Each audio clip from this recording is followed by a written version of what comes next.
Today we're going to try to win the jackpot with the new Raise Moon deck. Make sure you guys smash the like crap out of that subscribe button so you guys don't miss out on more awesome content. Let it ride. So we have our brand new Raise Moon archetype, and you've always wanted an archetype that would try to win it big. Well, that's exactly how this archetype feels in play. So Raise Moon Veil CLO is going to be our headliner here. This is a level 7 archetype. So it's a level 7 light spellcast, 2100 attack, 2100 defense. So you can only use the third effect of this card's name once per turn. So when you draw this card, you can reveal this card and special summon it. I want you to be aware that drawing your 5 cards in your opening hand does not trigger this ability before somebody goes, oh my god, if I open this card's amazing. No. You don't get to reveal it. Now, if this card is in your hand, you can place one other card from your hand or face up on the field on the bottom of the deck to special summon this card. There you go. There is your enabler. Now, during the main phase, you can draw 1 card, and you cannot add cards from the deck to the hand the turn you activate this effect, except by drawing them. They literally capped this deck from being able to search. If you are going to do anything in this deck, it is going to be by the best mechanic in the game. It's going to be by Sacred Sword of the 7 Stars. It's going to be by just hard drawing every certain piece that you can get, which is going to be great. Now we have Raise Moon Elegance Carol. By the way, I'm swear this is the Trickstar artist and the what's called artist. So this is a level 7 Dark Zombie, 1400. When you draw this card, we can reveal and special summon it. So this entire archetype is going to be draw, reveal, special. If this card is no more special summoned from the hand, you can draw 1 card, and you cannot special summon from the extra deck for the rest of this turn except for Light Exceed monsters. And you cannot add cards from the deck to the hand the turn you activate this effect except by drawing them. This is a very heavy condition placed on the fact that each one of these has said draw a card, but also, you know, no specific searching means you're not going to be able to get to those specific pieces that you're going to need. It's going to have to be Lady Luck getting you to where you need to be. So this is the Raise Moon Wings Rappy. It is a level 7 Earth Beast monster, 700 attack, and 2100 defense. When you draw this card, you can reveal it and special summon it. If this card is no more special summoned from the hand, you can draw 1 card. Also, you cannot special summon from the extra deck for the rest of this turn except for Light Exceed monsters. You cannot add cards from your deck to the hand the turn you activate this effect except by drawing them. And then once per opponent's turn, quick effect, after this effect resolves, we can exceed summon 1 rank 7 light monster. So we are getting the ability to engage in the opponent's turn and be able to do exceed summons. I like that. So this is going to be an exceed-based strategy. I didn't really expect this to be an exceed strategy of all things, but the fact that we now have 3 monsters that draw, this one putting a little bit more conditions on you, is not necessarily too bad. All right, we have the Raise Moon Blade Shayana. I can see the coins coming down here as we are winning it big in Vegas, which is absolutely wonderful.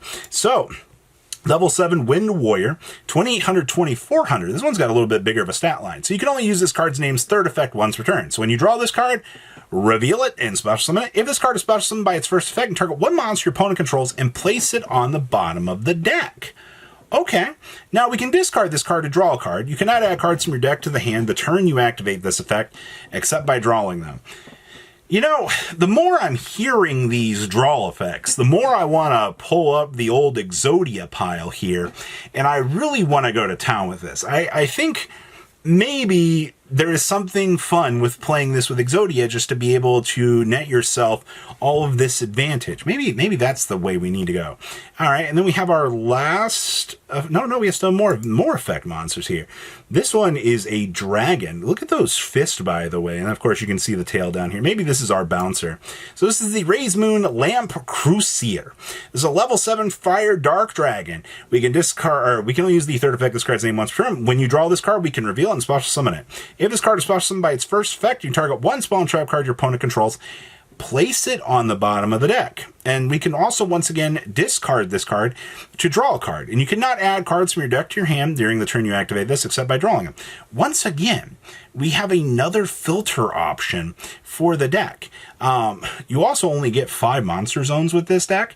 So inherently, you are technically capped with how many of these we will technically be able to filter through. And not every one of them is going to be a self-replacing draw monster, which is kind of something to think about here. Oh my gosh, look at this little guy. Look at the turtle. He's so adorable. This is Ray's Moon Starter Squeeze. This is a 700-1400. You cannot add cards from the deck to the hand during the duel. You activate this card's effect except by drawing them. This is a hard duel effect. Okay, quick effect. We can discard this card to activate one of these effects, but you can only use each effect of this card's name once per turn. You cannot special summon from the extra deck until the end of the next turn, except for Light Exceed monsters. Also, this turn, each time a card of cards is added to your opponent's hand, except by drawing them, draw one card, and then draw one card. Okay, so that is crazy. We actually have an anti-card that grants us the ability to interact with the opponent to net up some advantage. And that's a quick effect. Okay, I mean, sure, man. I'll take getting light locked for 500. Now, we do have extra deck monsters here. So this is No More Bets.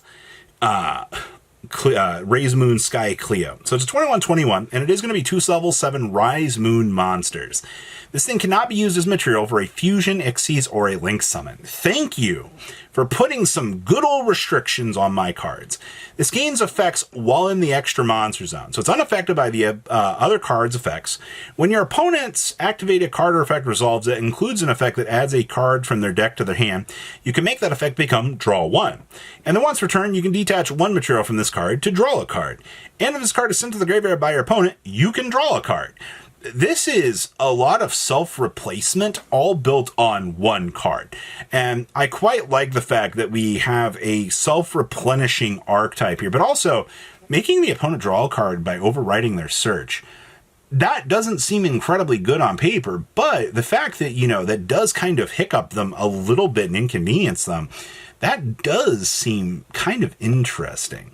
Then we have the Ray's Moon Hope Squeeze Jackpot. Oh boy, it is the turtle.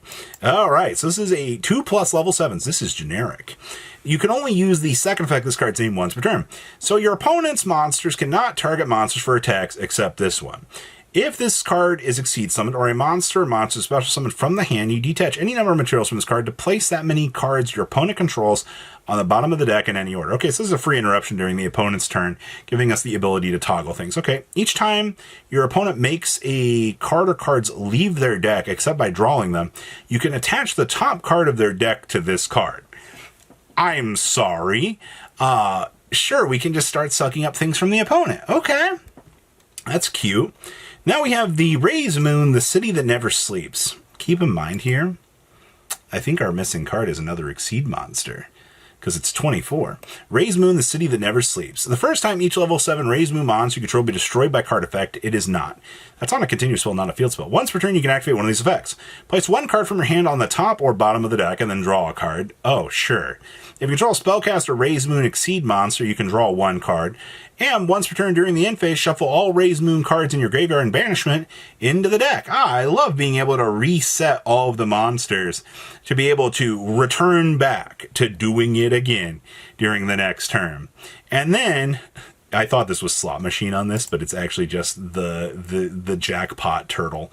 And then, of course, it looks like she's hitting a bit big. The Glitter of Ray's Moon. This is a normal trap card. You can only use the second effect of this card's name once per turn.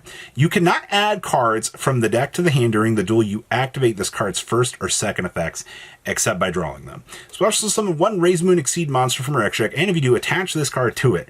Then, shuffle all Ray's Moon cards in your graveyard into the deck. We can banish this card from the graveyard to draw a card. This card feels very, very good. I like this. Now, let's talk about what we got in here. So, Harmonizer Gradiel is getting the reprint, which is fine. Chronomaly Chaos Atlantis is receiving a reprint, which is good. Magical Mallet and Sacred Sword of the Seven Stars are up for reprints right now, which is actually not bad. What's my thoughts on this archetype? There's some very interesting cards here. They have a hand trap. That's pretty interesting. Your Ray's Moon VLCL is very, very basic. I think these cards, they read very, very strong. And that's what we needed to see. We needed to see some good Yu-Gi-Oh cards here. And I think we're getting them. So please leave a comment down below to tell me what you guys think. And you guys have a good rest of your day. patrons. Thank you.